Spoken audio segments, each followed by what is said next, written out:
Blessings, fellow weird and wild ones. My name's Goddess, aka G, aka your friendly neighborhood witch. They, them, their pronouns, please and thank you, point blank, period. Thank you for joining me in the practice of finding our way back to wholeness. This is our temple, our playground, our life, and our truths. During our audio session together, I will be talking with my village on how we are healing, changing paradigms, and decolonizing and degendering the mind. You are not alone. You are enough. Let's plant these divine seeds together. This work is for the collective from me, Brandon, Brenda, Kay, and Vesta. And there's a lot of magic that goes on behind the scenes. Find ways to support and reciprocate all the co-creators on the show at the links below. Grab your pens and paper, grab your woes, and let go. You can rest.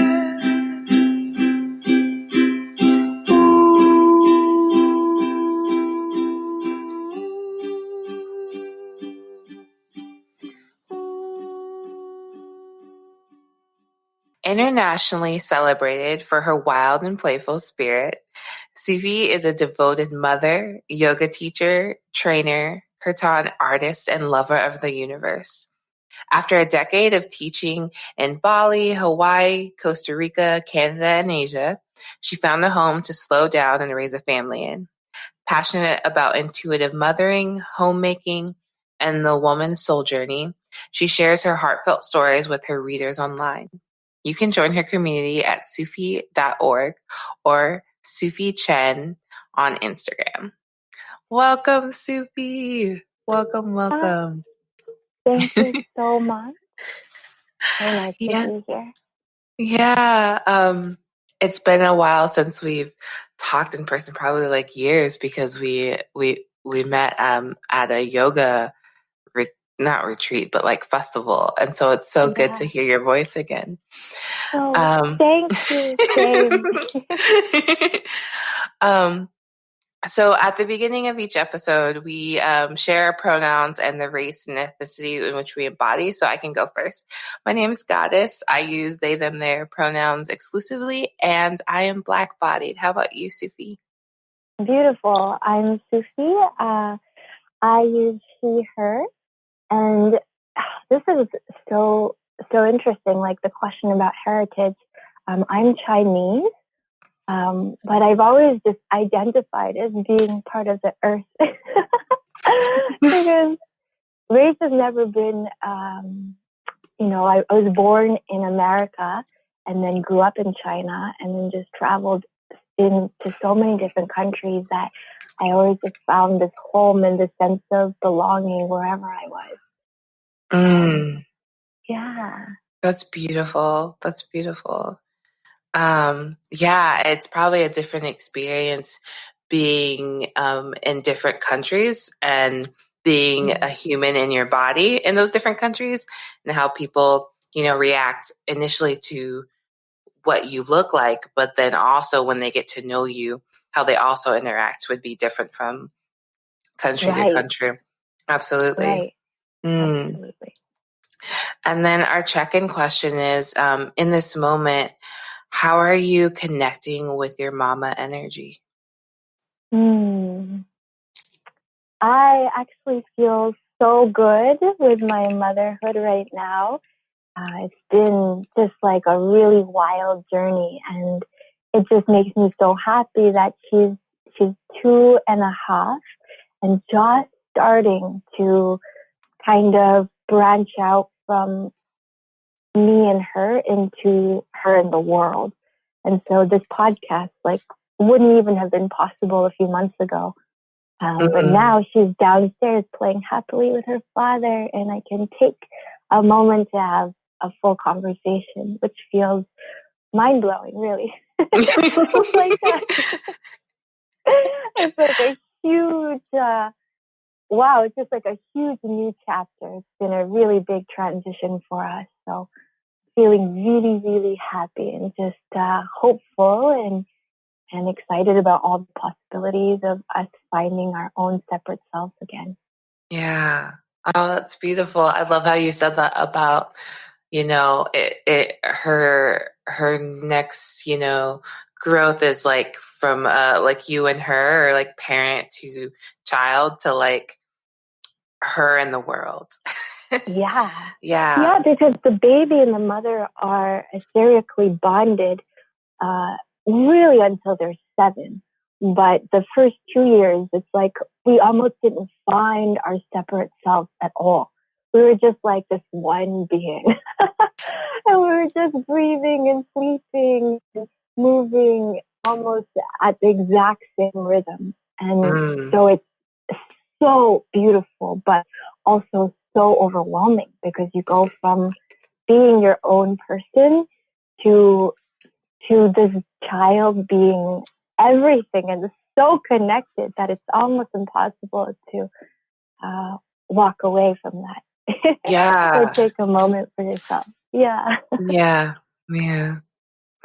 Yeah, it's interesting. I don't have any children yet. However, I do plan on birthing or being a parent in the future. And I feel like right now, the energy of what I perceive as being a mother, or what I perceive as being a parent, is like really going toward filling my own cup right now, and filling into the ways of like, how do I show up for myself and allow myself to grow in ways that are really nurturing and loving and have a lot of grace in them. And then like, how do I create these practices for myself that I can then in turn pass on to my children, so that they can do the same thing. Yes. Yeah. Yes. Yeah. I'm like nodding the whole time. Yeah. It's a good place to be in. It's definitely a good place to be in. And it's such a beautiful place, because if you have those practices, then you won't be thrown. I mean, you still will be to a point, but then you'll have this solid foundation that you can return to and remember. Like, it's possible to feel like that again. And then it's so, so necessary. Honestly, I don't know if I didn't have my practice and everything that I've done for the past 10 years before Chavi, I would have been completely knocked down by the tornado with no hope of resurfacing. Yeah. I feel. But having those tools, or just having that remembrance and that intention, it makes motherhood this incredibly beautiful sadhana, this practice, instead of this thing that you're just being dragged through. Right? It's like it gives it a whole new meaning. That's beautiful. I want to get into that more, about it being like parenting being a practice. I think that's really beautiful.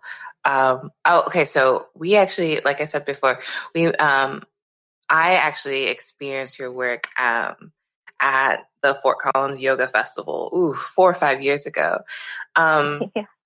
And you truly reintroduced me to the rhythm of my own body and the freedom of dance, like the way in which you held the space with just your joy and your love, and your sincerity really made room for everyone in that space to feel into their bodies. And I think it was the first time since I was little that I had like embodiment, and like it came back online. So how have you shared this with Tavi? I love that. I love hearing your experience so much. Thank you for that. But this is the beautiful thing, is that I think all children are born into this deep presence. And so they don't need to learn it. They just need to be given the space to be that, right? And it's so, so beautiful witnessing her, because these are all the things I believed before having children, but I never got to fully witness it myself. And then since having her and just seeing her and how she shows up, so present, so joyful, so alive every single day. And I'm just like, wow, that's what we all were. Like, that's how we all came to this earth as to be, right? And even right now, like she's downstairs right now, like climbing. We have this like 13-foot aerial rig in our house. Our living room is just a complete circus. It's like a circus gym. And she's up there climbing right now. She's just practicing and has so much energy and tension and spirit, and everything is just exciting and fun to her. And it's so beautiful just watching that and giving her this experience of being able to be free.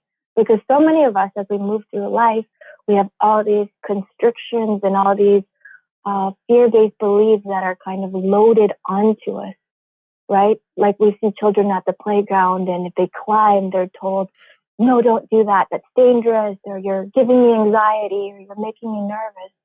And I'm always there like, that is amazing. Move your body, climb that structure, go for it. And I'll be here to spot you. I'll be here to spot you, and I'll be here to move with you. And I'm usually the one climbing up the swings with her. So we have a lot of fun in that. But I don't need to teach her anything, because this desire to explore the world and also to move our bodies in all these different ways is innate. And so she's already that, right? She's already moving and exploring and jumping and climbing and dancing and singing like you hear a child sing. And it's the most beautiful sound in the world, because it's this fearless embodiment of their voice and the beauty of that voice, no matter how it sounds.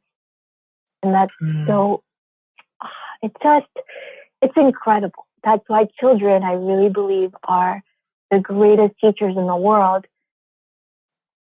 It's not like I'm here to teach her. She's here to teach me.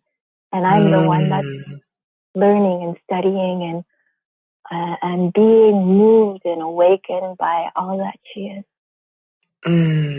That's beautiful. That's so. Children are amazing teachers, and when you were talking about being on the playground with Tavi and saying like, yes, go for it, climb this, experience this, feel into your body and do what feels right to you, and I will be here to support you. I think that that's a different framework for showing love and care than I think a lot of us might have grown up with, because at least for me, when I grew up, it was about like protecting in a very like guarded way. And I think that's just growing up, partially from growing up as a Black-bodied individual and all the trauma. But I think that a lot of us carry that, especially as adults. And so I think we pass that on to our children, of like always being leery and very guarded, and so to instead come from a framework of be curious, ask questions, and also know who you have around you that you can resource when you do feel unsafe. Absolutely. And because I love you, I will be one of those people. I think that that's an entirely different way of looking at things. Absolutely. And this idea of protection as skillful ability, right? So for her, I feel like these things feel very natural to me, but when I talk about them, sometimes people say I'm very extreme. So it's interesting, because my idea of protection is for her to have a wise discernment around things, and to also have the skill to navigate through life on her own, right? Because I'm not going to be there for her always. And the more she can explore, integrate, and also develop the ability she needs to move through life as easily as possible, the better. And so things like even in the kitchen, she can use a knife. And she's been using a knife by herself since she was 1. And she's very, very careful, because she knows that knives are sharp. She can cook by herself, and she knows that stoves are hot because I don't hide her from anything. And so because she has this knowledge within her, it's just simple things like stoves are hot, knives are sharp, and then the ability to handle them correctly, she does not get hurt. Actually, I'm blown away by how little she gets hurt in her life, physically, and then hopefully in the future, emotionally and spiritually as well, because you can navigate. And because she knows that being hurt is an option, she's also very cautious and very aware of her surroundings. So even if you see her climbing, like we go rock climbing on these great big walls, these natural rock formations out in the wild, and she's very, very cautious. Like she knows her own boundaries. And so she'll take a step, she'll test the rock, and then she'll take another step once she knows it's steady. But she never goes and flings herself out into the air because she knows that the potential of getting hurt is there. And so I think that is a great gift to give our children, is this real understanding of the world, not one that's sheltered and overly protected, and not one where you just, leave them in the wild with no defenses whatsoever, but this skillful discernment and ability to really know what is safe, what is not, and know ourselves within that environment so that we can make the best choices for ourselves. Yeah. Yeah. Whew. I get so many lovely feelings in my chest hearing you talk about Tavi's experience and how she navigates her environment. It's such a beautiful thing to be so aware of yourself. It's incredible. Yeah. And all children come with this. That's why it's it's not like some foreign thing or some very hard to achieve thing. It's just we innately have a strong sense of self-preservation. Mm-hmm. And if we're given the ability to hone those skills and that sharp instinct, then we are much more prepared for life and reality as it all comes. It's incredible to watch her because she's so aware. Whenever we go into any environment, she's so observant, and she just watches. Before she interacts with anyone or anything, she watches. She takes in the scene, and even the way she behaves socially is very much based on what she sees in the space. So she's constantly tuning in to her primal instinct for survival and also for connection within these spaces. It's so mind blowing to me because I always knew this was true, but I didn't have a full sense of it until I had her and I could see in person and have this lived experience of witnessing this innate primal instinct in a child.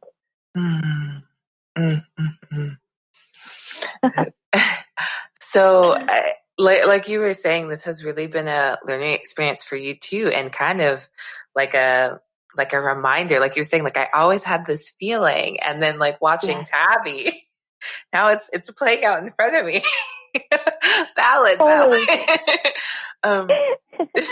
So, as you watch Tavi experience her own life, what are you reminded of about your own childhood? Oh, wow. I think the biggest thing that is for me in my own childhood, watching her is like watching me. She's so much a reflection of myself that it's been this incredible journey of recovering my own self-worth and how much I belong and how much I am loved. It's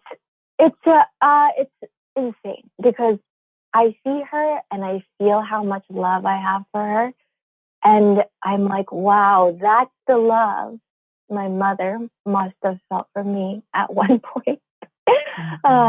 And that's the love that we are all born worthy of, right? Like, oh my God, we are here to be that loved. And so as I love her, there's like this like instantaneous healing of my own child spirit of, wow, I was meant to be able to be this free or be this alive or be this joyful. And I never did anything wrong. I was meant to just be this way. And I am worthy of love in every expression of myself. Because when I love her in all her expressions, then it's like this, this like shower of love comes down onto me that heals all the parts of myself that weren't seen and weren't heard and weren't given the space to be as free and as full and as alive as she is. And it changes everything. Really changes everything. Yeah. It sounds like there's such a like nurturing of the little one within you. Absolutely. It's actually crazy because she, like astrologically, she matches me or mirrors me in so many different ways. Like our Chinese zodiac is the same. We're both Aquarius. We have the same Mayan horoscope. We're both 3/5 in, oh gosh, it's like skipping my name right now. The like manifesting generator. What's it called? You know that body of work? Oh, are you talking about the human design? Yes. Yeah. Wait, are you a manifester? Manifesting generator. Yeah, same. But are you too? Oh, wow. Yeah, and I'm an Aquarius. Are you serious too? Yeah. Oh my goodness. This is why we're like aligned in so many different ways. Yeah, like especially Aquarians, because we all come and we're all like, we know like this innate way of being, right? And and it's like beyond anything that can be really comprehended in the moment. And so often I feel like as Aquarians, we're like the ones that have to pave the way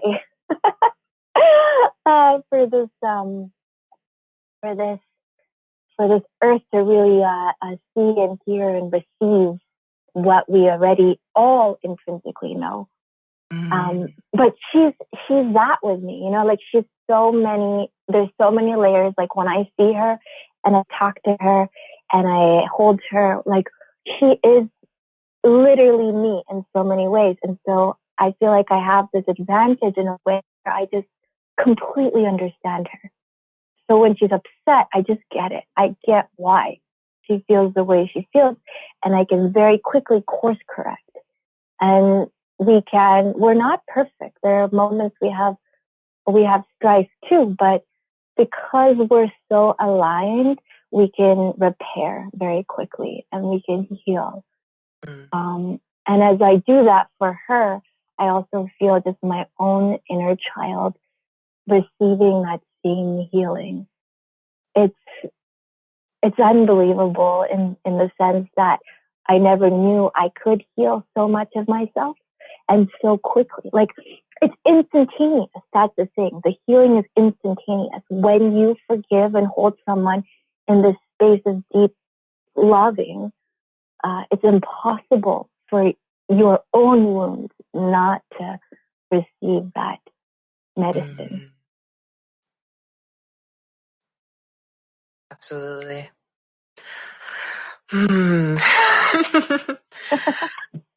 So in this beautiful journey of both being a parent, reparenting, and embracing all that comes with, what narratives from your ancestors and elders are you sharing with Tavi, and what ones are you releasing? I feel like from my direct lineage, my parents, there's so much that they taught me or that they influenced on me that I never really realized until now. And there are many, but some of the ones that come first to me is this deep, authentic way of being with yourself, and not marching to the drum of anyone else's beat. In the sense that, like, my father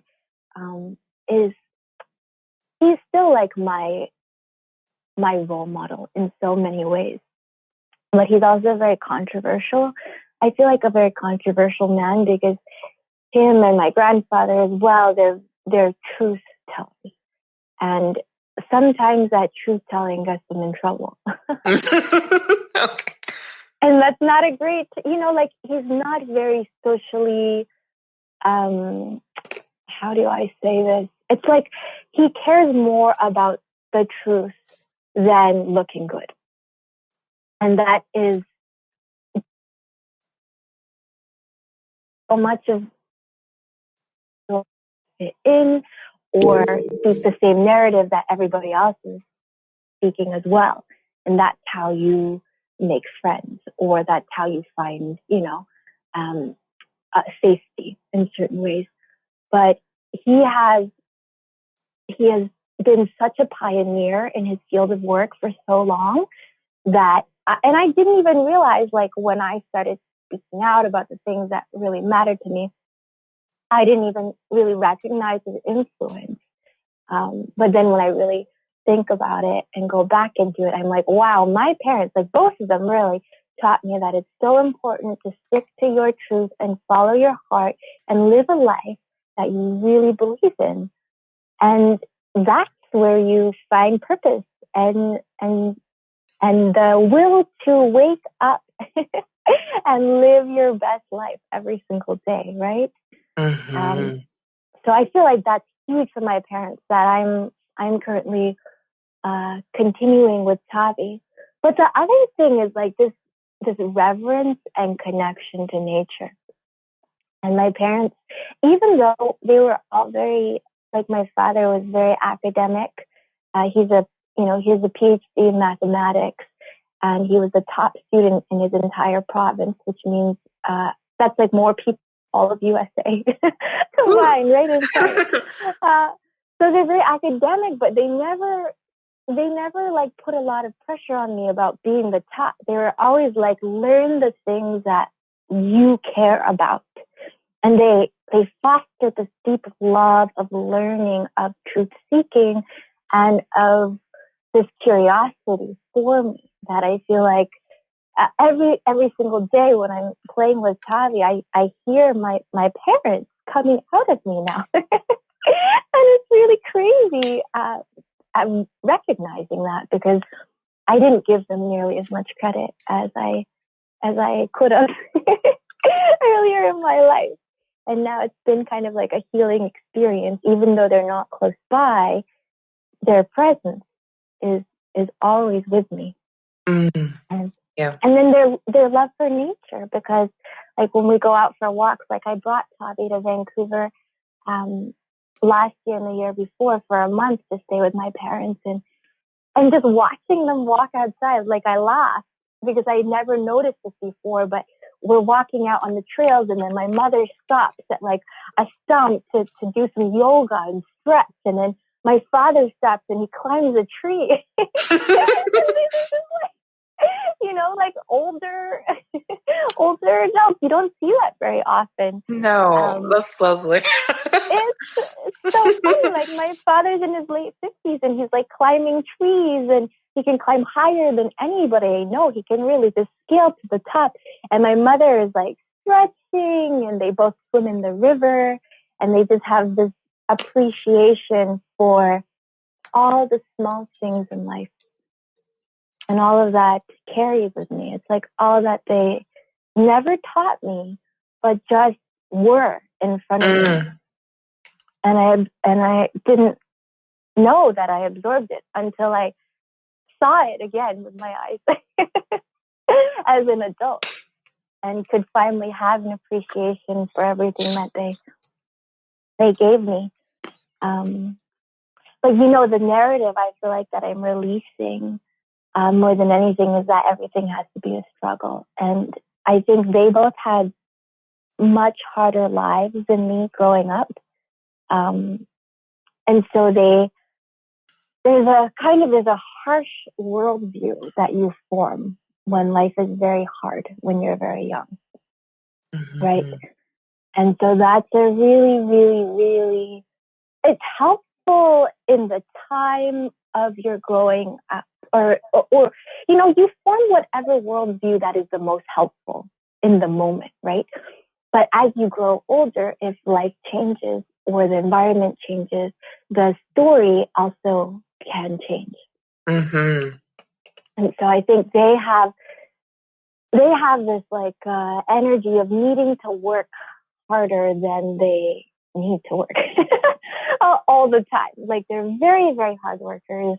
And while I'm grateful for that in some aspects, a lot of my own life has also been learning how to release that and relax that and not need to be, say, the best at everything to be worthy of love or to be worthy of rest. And that's been huge for me, is like learning how to really rest and replenish myself so that I can move through life in a more easeful way and not exhaust myself into oblivion, right?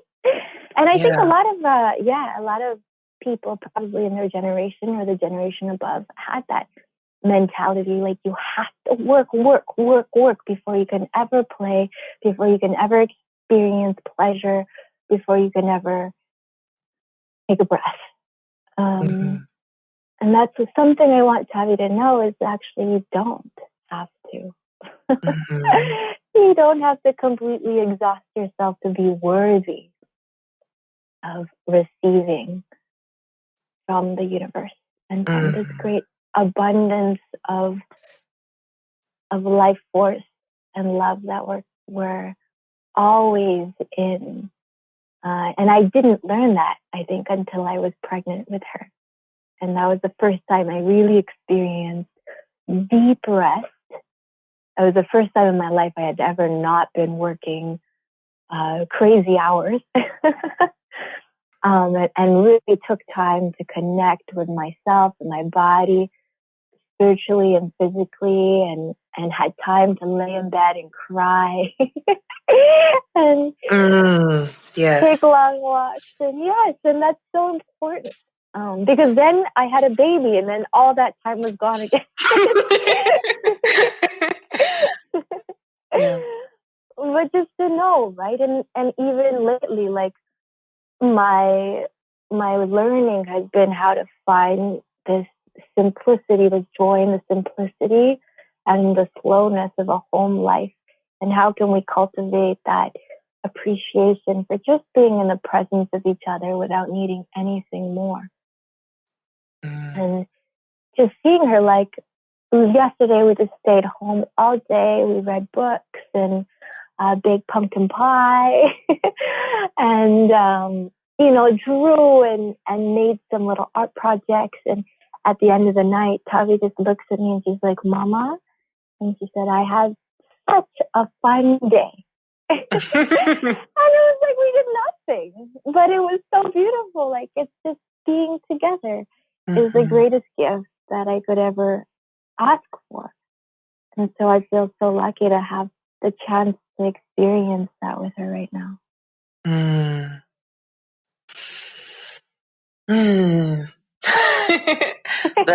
The taking such joy in, like, the simplest yet the most powerful of moments, it seems to run in your family. And like you said, it's so natural. It comes so natural to you guys, because it has become a practice of just, like, when you see a tree, you climb it if you want to, taking the day to just simply be with each other is enough. You don't have to have this finished product at the end of the day. Yeah. Exactly.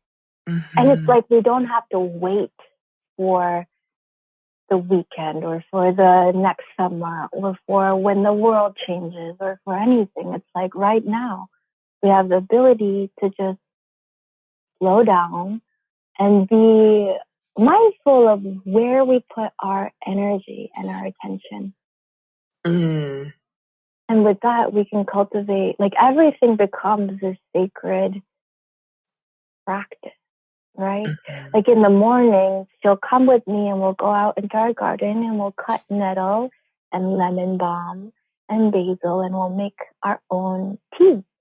And it's so simple, but it's like all these little things that are just so nourishing to our body. And then how do we invest energy into these small things that give to us instead of being distracted by everything else or creating a life where we're constantly outputting energy? I think this understanding of your own energy and where it is every day, it has been huge for me in preserving my life force. Because I find, yes, if I'm in too many situations that don't feed me, then I'm tired and I'm cranky and I'm not able to be as present. But if I can constantly monitor what I need to feel nourished and happy and joyful, it's possible no matter what. And it doesn't have to be blamed on the child. You know, I hear a lot this like narrative a lot of times in our society, in our communities, where people are like, I'm so tired because I have a baby. And yes, that's one way of thinking of it. But you can also realize, like, but why else am I tired? You know, like, am I tired because I'm putting too many expectations on myself? Am I tired because I'm engaging in things that are depleting my energy, like being on my phone or on social media or something? Am I tired because I'm in relationships that are not making me happy? You know, like there's so many different factors that it's entirely possible to be with a baby or a young child and still feel nourished and happy and rested. And there are so many possibilities for that. So I feel like that's a huge part of my own learning and what I'd love to bring to the world again someday when I'm ready to enter back into the world. This understanding and this lived experience of actually it can be very, very joyful to have a child and to parent and to be with a toddler. Because you hear all the stories you hear are like toddlers are terrible twos, and they're always throwing tantrums and all of this stuff. But from my own experience, I've found that that's actually not the case at all. Toddlers are direct reflections of the energy within the home.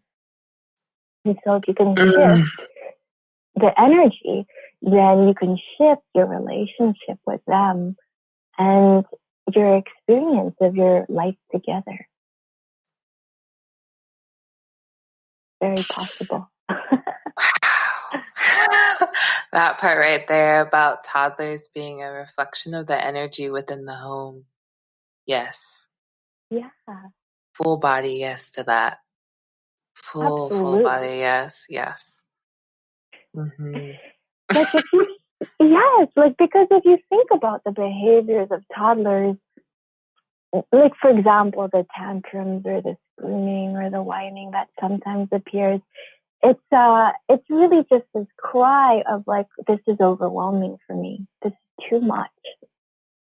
And it usually happens in households where it's too busy or there's too much distraction or there's not enough space for rest and for connection, because those are basic needs of everybody, and especially young children.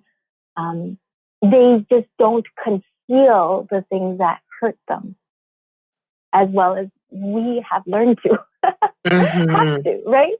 they're just they're pure, and so whatever flows in through them comes out very quickly too. But Yes. it's not at all this necessary part. Like I hear all the time, like this is normal. This is normal. It's not normal. It's just common. It happens a lot because our society is a very young-oriented society where we've completely lost touch with the feminine, with the yin, with the nature of resting and the joy of just being in the slowness of life. And so that's why all those symptoms, like the aggression in toddlers, is exhibited. Because it's just a sign. Like it just basically shows us where we are. Toddlers are like a signpost of your emotional health and the emotional health of the household. They show everything and they're very clear about it. Yeah. I'm thinking of some things you said before around like where we being really discerning about where we as adults are putting our time and our energy, and how when we're putting all that in to things that don't bring us joy and don't truly like give us something back that we can like utilize to feed ourselves, like how depleting that can be. And I think it's especially as people of color, sometimes I think that this goes for everyone, but I think it affects like more strongly people of color, of like we owe something to other people in order to be valid. And so when we are like giving and giving and giving in ways and not getting anything back, that depletes us even more. And it's so reflected sadly in our world of like you have to give because you have to pay that, like it's something you have to pay. Totally. Yeah, and it's not. And so one of the most freak things I'm experiencing right now is that feeling of like I owe no one anything, but I love so deeply that is what I can share. And in my love for people and myself, I can give in different ways. And I can be discerning about where I'm being nourished. And there's such a difference there. And I find myself less wrapped up in this constant like go mode that I didn't really feel tired, but that was because I wasn't given the chance to. I didn't give myself the chance to be tired. Yeah. You believe what they tell you, that like you have to go. And I think that also ties in with what you're saying about toddlers being a reflection of the energy in the room, and how much we can learn from that, of like how are we developing in ourselves this a listening to our bodies and reflecting what we need to say in the moment, and being true to ourselves, being true tellers like your father is. Like how do we really listen to ourselves like a toddler does, and ask for what we need, put that out into the world, and feel secure that someone is out there that can support us, and building communities. Yes. And even beyond asking for what you need, just doing it, right? Just taking it. This is my time, setting that boundary. Yes. Embodying that, because I completely resonate with you, like this idea, maybe with people of color more than others, but of needing to be more in order to be at the same level or worthy enough. Like you have to be better than in order to be enough, right? The sense that you have to prove yourself, in a sense, to receive whatever it is that you you need.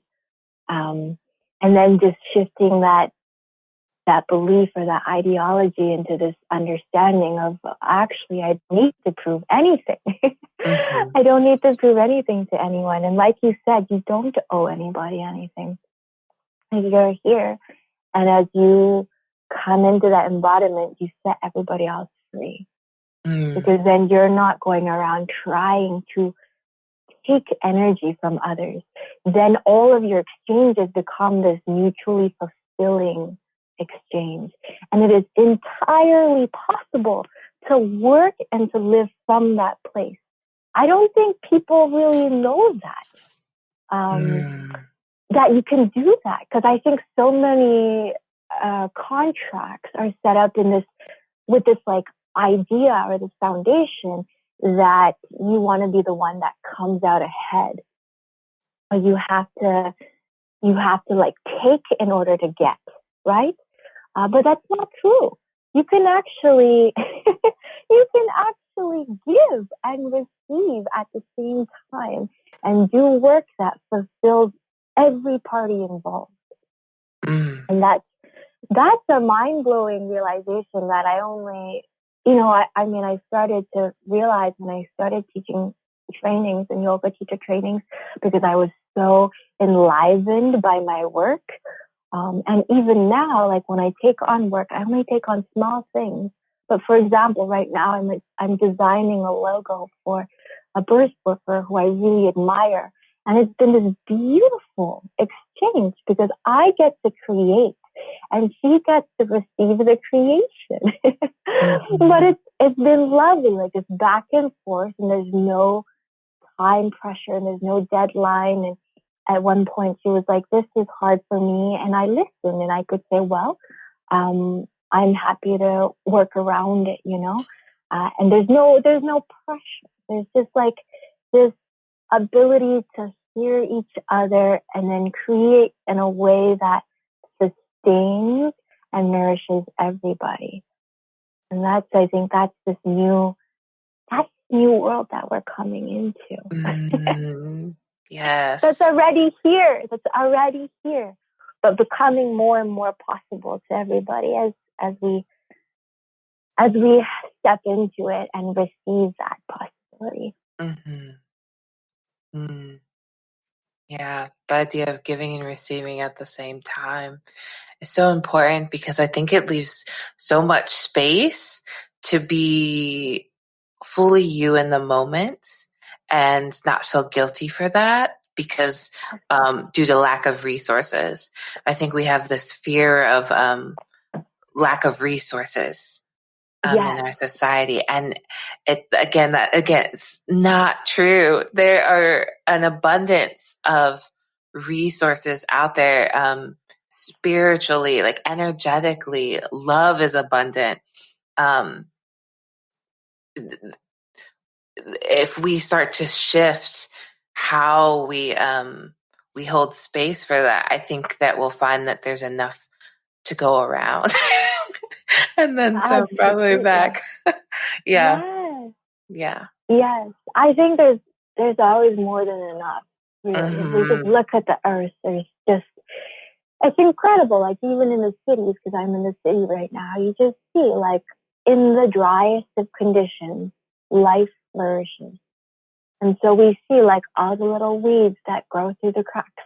And it's incredible because since the lockdown, me and Tavi have been studying so many plants together, and so much of it is edible. Like you wouldn't believe like how much nature wants us to be fed.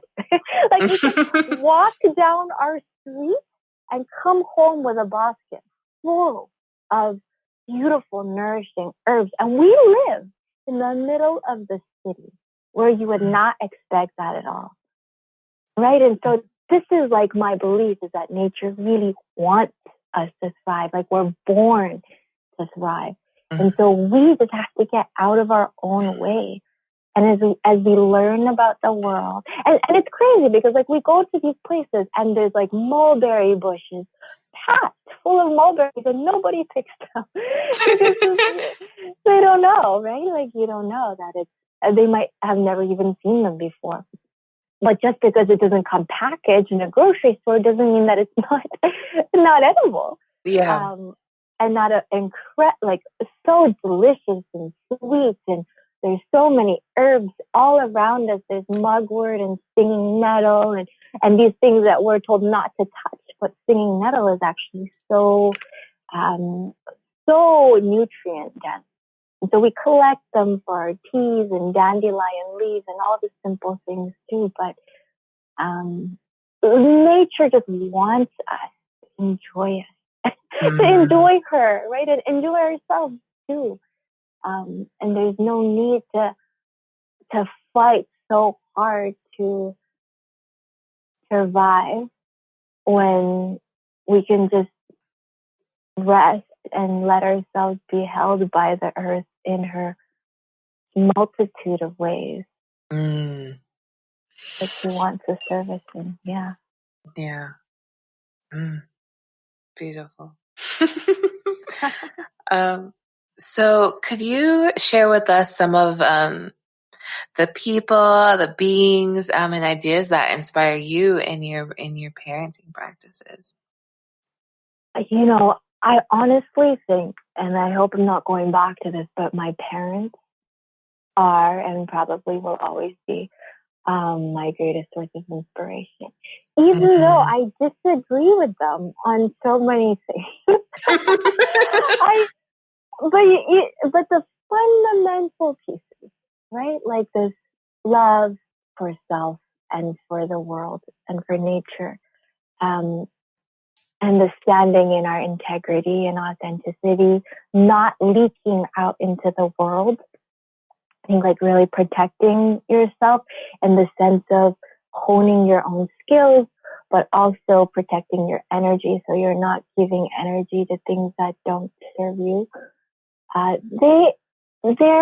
They're incredible. They really lived their lives and they did what they were meant to do in their lives. Like my father is a professor, but he has an incredible theory that is his life work, and it's a scientific theory that goes against the establishment. So it's taken a long time for it to really be seen and adopted because he's a pioneer in his field. And anything that makes what came before look bad or crumble is something that's going to be very difficult to present in the world.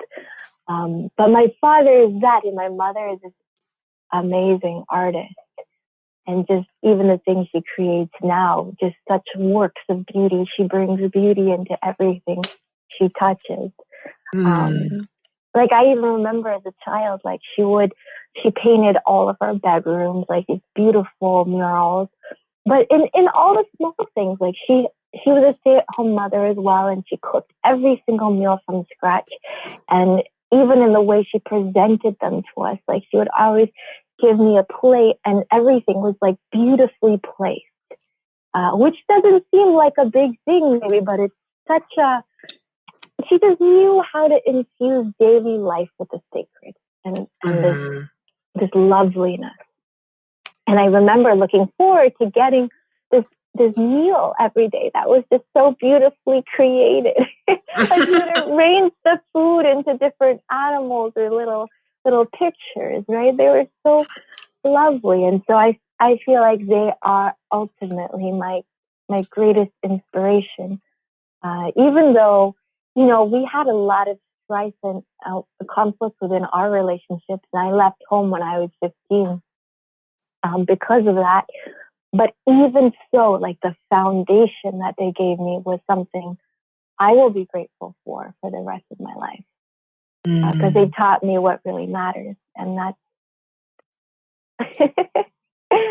that's enough. Yeah. That's important. Yeah. I love the idea of like carefully placed food out of love for you and out of love for the sacredness of food. Yes, because food is so sacred. All that gives us nourishment. Like even seeing Tavi right now, the way she'll sit down before every meal And she'll put her hands in a prayer and she'll say a little blessing and then she'll eat. And every single bite she eats slowly and with reverence, like there's never any sitting in front of a TV to eat or being distracted, because that's time for us to nourish our bodies. And it's something not everybody has, and it's something we take great care in and feel great appreciation for. Yeah. And even when I cook with Tavi, I think of my mother, because my mother was an incredible cook, and Tavi loves to cook, and so she prepares every single meal with me, and I feel my mother just like there with us, even though she's not physically.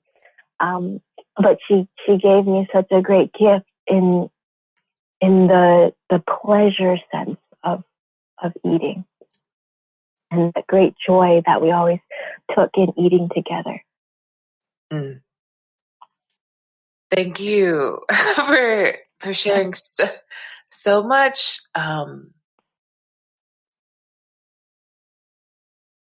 I feel this lightness